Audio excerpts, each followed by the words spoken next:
So this is a video I never thought I would actually do. This is a heads up video. It seems like the government is just preparing us at every angle for civil unrest here in the election season. See, when I saw this DOD directive, I thought this is a whole different story. They're already preparing for something to happen.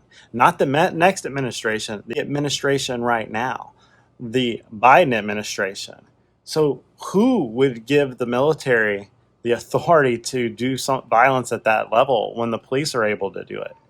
You got to really start asking questions if they're preparing for something big. After going through hurricane after hurricane, the pandemic, last election season, I'm just at the thought right now that you got to be prepared for just about anything. I mean, who would have thought when I came out of the Army that we would be talking about civil war? People would actually put that into their thought process. The fact that we have to think about power not changing out, whether you're left or right, you got to ask, what if this happens and what if that happens?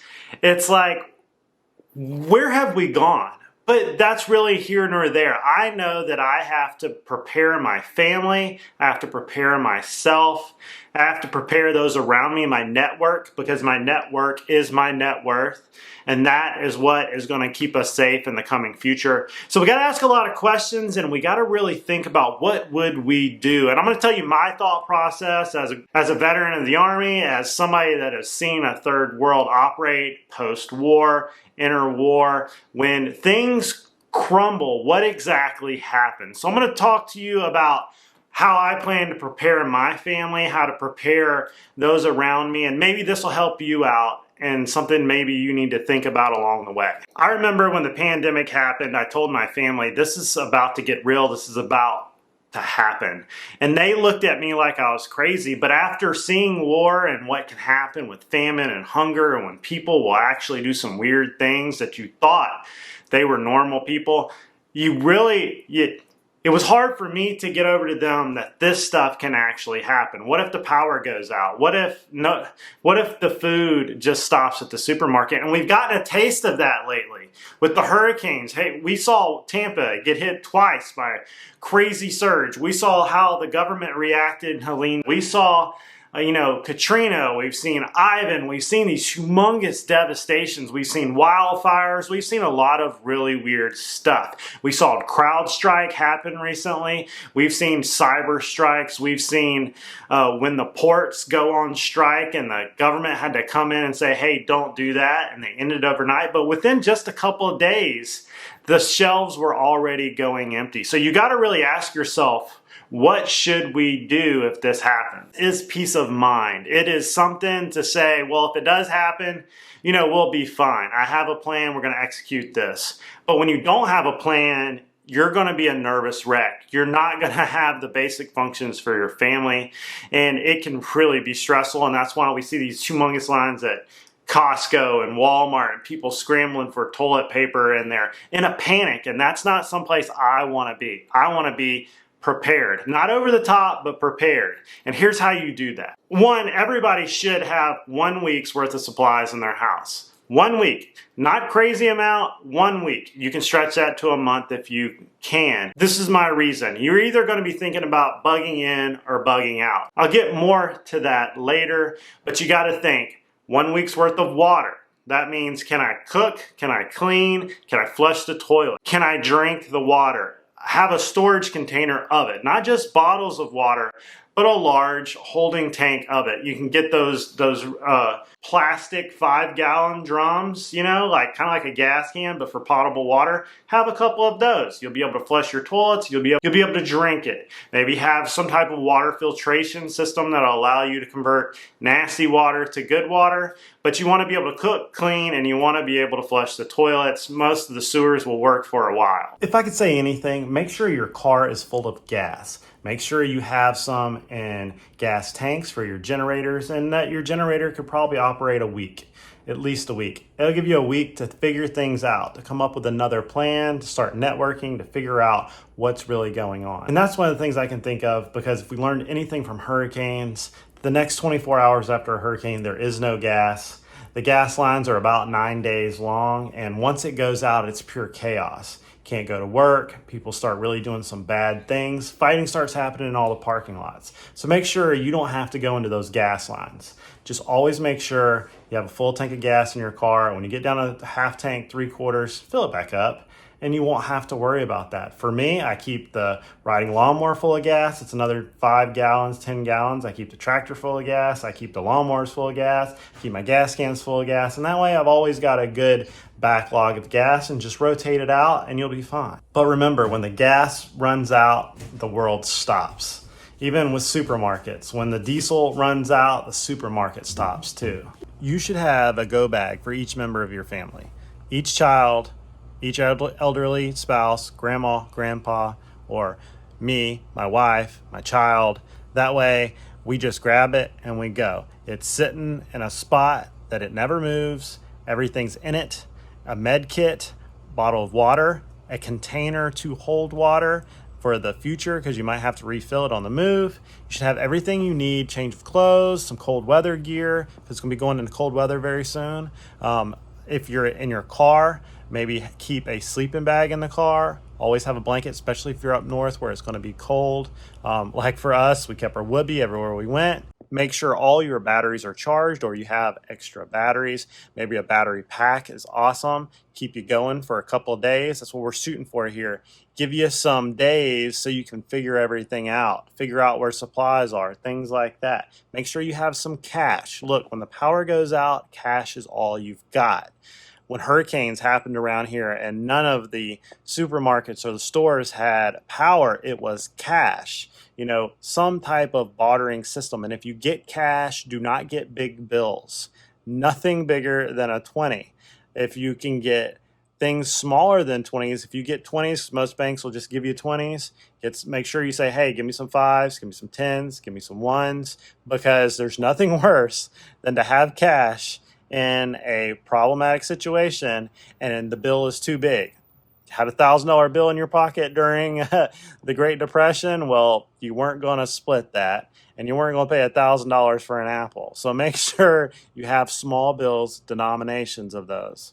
Also, if you take out a bunch of cash, don't keep it all in one spot. Don't put it all in your wallet.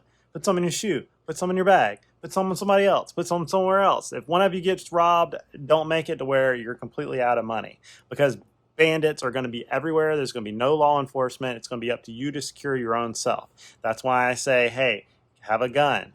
If you don't like guns, well, that's on you, okay? Get a taser. Get some bear mace. Let me tell you, bear mace, like, that junk is nasty, okay? Problem is when you spray it, you wind up getting it on you too, and you're going to have mace. They're going to have mace. You're going to be hurting. Everybody else is going to be hurting. Your eyes going to be watering. It's not a good situation. Or we're just going to keep it simple, and I'm going to have my gun.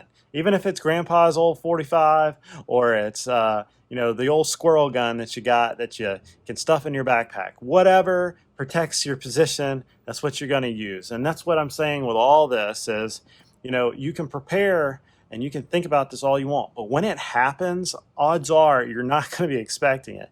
You're not going to be able to get to that truck gun. You might not be able to get home to that gun. You might not be able to get to your family. When the bridges went out here in Pensacola, where the barges hit our bridges, our main 3 bridges, and your wife was in Gulf Breeze and you were here, you were cut off. And the only way to get here was to travel all the way around the map, 2-3 hours just to get across the water that you can see. Sometimes you might be in situations you weren't ready for. The old Ranger slogan of you're going to live out of your pockets. You're going to survive out of what's in your pockets. When I was in Iraq, I put cans of tuna and apples and Poke Bay in my grenade pouches instead of grenades. Because in most situations, the food on the road was more important than extra ammo or whatnot. If you weren't in a situation where you needed it all, well, sometimes you sacrificed it for food, beef jerky, whatever you had on the table when you walked by, because you might not eat for a minute. My thoughts for this video is just for you to start thinking about what you're going to need over the next 7 to 10 days into a month. And if you're going to stay in one spot and you think that's going to be a doable thing, well, then stock up a little more, a month, 2 months, Don't go over the top, but be prepared. Have the things you need, especially medicine, things that are life-sustaining. the people in the mountains, they never expected for their house to wash away and all these things to wash away. And, that could happen. So you might have to, just get on your boots and start walking. And you're not going to be able to take all that with you. So that's why I'm trying to say, just be, cognizant of how much you're actually storing up. Make sure you have the medicine that you need. If you need certain medicines, make sure you have a little stockpile of it. However you go about doing that, that is up to you. I highly suggest your security plan in this part of 1 week to 1 month of preparation. I would suggest have a firearm. If you're in America, have a firearm. Make it be a traveling firearm. I'll get to that later, but make sure you can get from point A to point B with the firearm if you have to do that, but you will be able to protect yourself in your house. Have a firearm and enough ammo for it. A couple boxes will probably do you. But remember, when that runs out, you probably won't be able to get it for a long time, so make sure you have enough of it. We saw that during COVID when you couldn't buy ammo anywhere. I had a brand new 45. It was a paperweight because I had no ammo. And it was just a learning experience. Just buy it while you can. I even saw that Winchester and Browning are already preparing for an ammo shortage and that they're going to raise prices 15%. That's pretty wild. We might see that ammo's going to be really short in the future. You better get it now. See, I went down the rabbit hole of Hurricane Helene, and after having an Army logistics background, I realized that aid is going to be hard to come by in some of these massive, massive situations. We saw how they responded in North Carolina, and then we saw how they responded recently in Tampa. You got to remember, if the government does not have an agenda to come save you, they're going to take their time. We've seen this over and over, whether it was Katrina, whether it was Ivan, whether it was, North Carolina, Northern Georgia, Tennessee.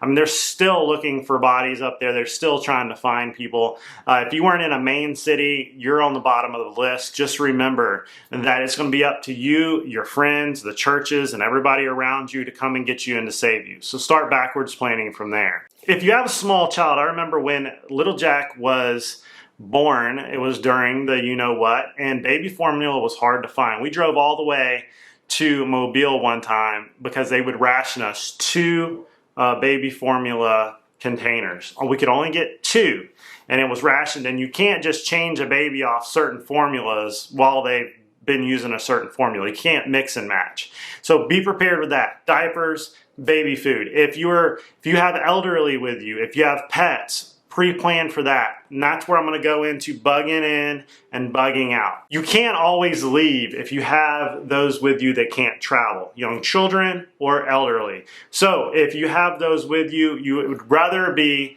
securing in than homeless on the road. Because when you do travel, when you try to evac out, when you try to bug out, where you're going might not accept you. You might not find a place. You could get broke down on the way. Traveling's hard. Traveling used to kill people back in the day. And you got to think, can I travel with maybe somebody that's sick or needs a special medical device? You might have to just buckle down where you're at and put barrels out and try to secure your position and just survive. So you got to plan. Can you travel? Can you not travel? So that goes into your movement plan. So me and Samantha, I was looking at everything the other day and I saw, the way the government was reacting to the hurricane, and I saw we had another hurricane coming, and I was like, Samantha, enough of this. I got to pull out my old Army hat. We got to come up with a plan. What happens if we see a Cat 5? What happens if the power goes out? What if these certain things happen? What if the internet doesn't work? What if we wake up and our debit cards do not work? What is our plan?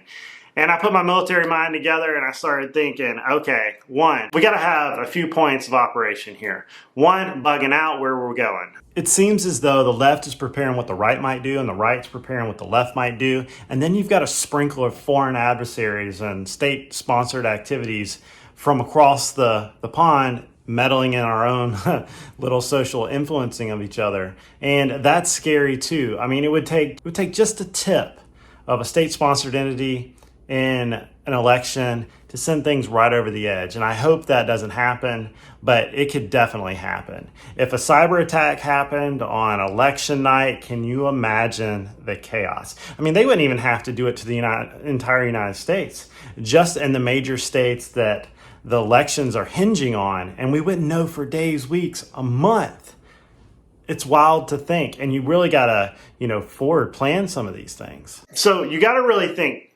if we have civil unrest, think about this. If the left wins and there's an assassination attempt, it's already been one, you gotta really question, would it happen because they tried it with the right side. If the right side has assassination attempt, if there are massive riots like they were last time, being in the city is not where you're going to want to be. You're going to want to be outside the city. So it's really a rural versus a city question.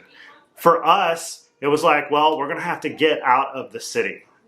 So we have a place outside the city that we know that is going to be our link up point. If we're separated, if Samantha and Little Jack's somewhere and I'm somewhere, how are we going to link up? We're going to link up at this place. If we can't link up at this place, what's our number 2 link up place? It's going to be this place. Having a place outside the city predetermined that you can link up on, and you can be able to kneel down, drink some water, point barrels out. That's an old Army lingo for saying, get our security position, create communication, start working out. Information is going to be key. Communication is going to be key. So when you're looking at prepping, everybody thinks, I'm just going to hoard everything in one spot. Then you just become a target for somebody to come and raid your position. It is much better to have 5 different stash points. You've got less risk that way, just like diversifying your portfolio. Same way with guns and ammunition. It is better to have 5 decently cheap guns in 5 different locations than one really nice one in one location. Because odds of you getting to that one fancy gun are slim. Odds are you're going to be fighting your position with grandpa's old single shot shotgun and a handful of shells. So you might as well have 5 of them stashed in 5 different locations that you can fall in on. That's why the Army has these pre-positioned fleets all over the world that a brigade just falls in on, and you assemble the weaponry and you go to war. It's not like you show up with everything all the time. Sometimes that works, sometimes it doesn't. So prepare for the unexpected. Remember when this happens, I remember when COVID happened and everybody was nervous and scared. It looked like everybody was ready to break ranks at one point and they didn't know what to do. People were starting to turn on each other. And there was a time too with the hurricane that I thought that they were going to have military on the ground at every intersection, basically stopping people from moving. And if there's no law enforcement, because I can say this right now, once the electronic direct deposits stop, the sheriff's department and local PD are going to be going home to take care of their own families. So somewhere in there between 1 week and a couple of months, there's not going to be any protection from all this. So you got to think about that.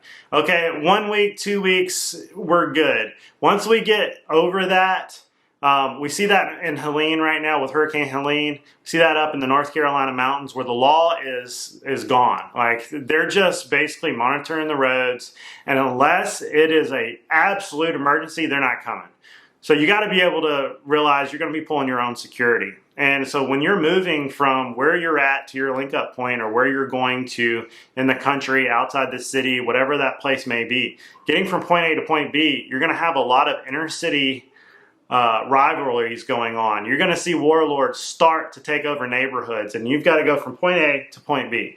That's why I said, whatever weapon you decide to travel with, make sure that you can conceal it. You're not going to be walking down Barrancas Avenue with your backpack and your AR-15 by yourself and think you're going to just get to where you're going to go without somebody harassing you. They're going to come and take that daggone thing. So I would think bug out bag would be maybe your pistol, your Glock 19, ammo to get you from one point to another where you fall in on whatever you've stashed there. You know, most of the people I know, they, go to Academy and buy 5 12 gauge Maverick 88s and 10 boxes of ammo and stash them in 5 different places, or something like that, to where you got enough when you're there that you can put them in different places. Maybe you buy 5 Ruger 1022s with 5,000 rounds of ammo, and you're going to be probably fine. Learn how to use it, be proficient with it, and you can operate that to some good efficiency, okay? I'm not saying that's the best solution. I'm just saying that's better than what a lot of these guys are doing, buying $5,000 AR-15s with ACOGs and all the gear and all the equipment. You're not going to have that with you. It's either going to be pre-positioned or you're not going to get to it. Also, there was many times during Hurricane Helene where that they had their open carry weapon with them. They were rescued.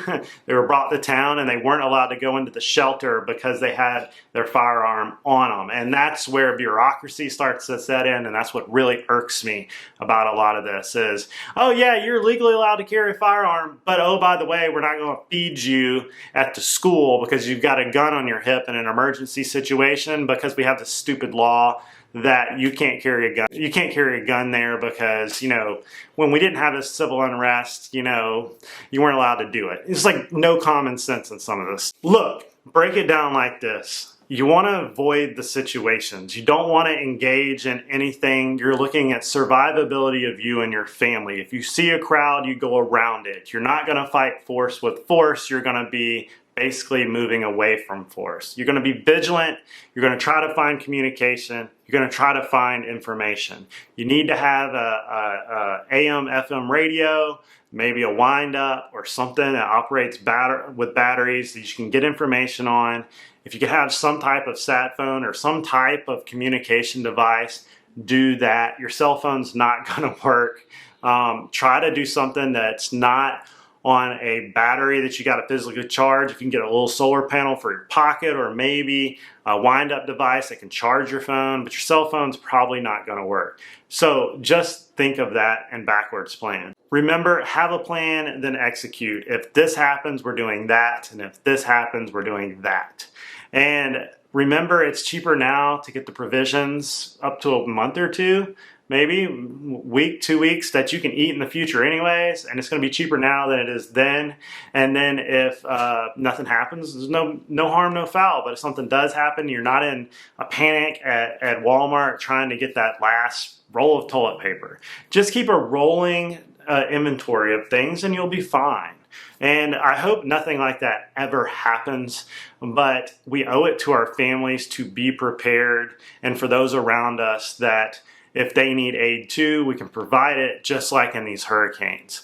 I hope all this makes sense. It's hard to do all this in a short little video because there's just so much to it. But if one side wins and the other side doesn't like it, no matter which side you're on, or we see some black swan event from a state-sponsored entity that happens at the same time, anything could happen. Who would have thought that you would have seen a Russian war, looking at the invasion of Taiwan, North Koreans and Ukraine?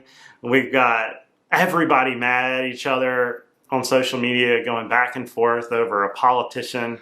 And I don't remember that in the past. I just don't remember as a teenager thinking that there could be burning of cities over the election. You know, where's Congress in this? Like, where is these congressional overseers? And maybe we should start focusing on holding the sitting congressmen accountable for quelling this stuff, because they seem like they're out of the picture. They got to really step up and say, hey, we're not going to let the president do this stuff.